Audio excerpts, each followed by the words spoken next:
एक बार गौतम बुद्ध एक शहर में प्रवास कर रहे थे। उनके साथ कुछ शिष्य भी थे। एक दिन उनके शिष्य शहर में घूमने के लिए निकले।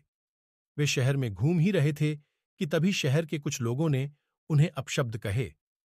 उनके बुरे शब्दों को सुनकर शिष्यों को बहुत बुरा लगा और वे वापस लौट गए। बुद्ध ने देखा कि शहर से लौटकर आए उनके सभी शिष्य बहुत क्रोध में दिखाई दे रहे हैं। उन्होंने शिष्यों से पूछा, क्या बात है, आप इतने तनाव में क्यों हैं?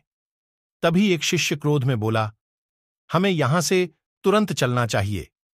जब हम बाहर शहर में घूमने गए थे तो यहां के लोगों ने बिना वजह हमें बहुत बुरा भला कहा। जिस जगह हमारा सम्मान नहीं हो वहां हमें नहीं रहना चाहिए। बुद्ध ने कहा, क्या किसी और जगह तुम अच्छे व्यवहार की अपेक्षा रखते हो? दूसरे शिष्य ने कहा, इस शहर से तो अच्छे लोग ही होंगे।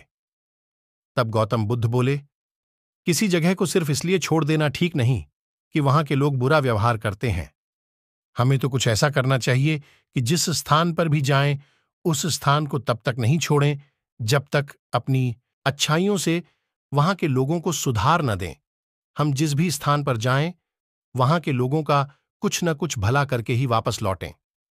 बुद्ध ने कहा, जिस प्रकार युद्ध में बढ़ता हुआ हाथी चारों तरफ के तीर सहते हुए भी आगे बढ़ता जाता है, ठीक उसी तरह उत्तम व्यक्ति भी दूसरों के अपशब्दों को सहते हुए अच्छे कार्य करता रहता है।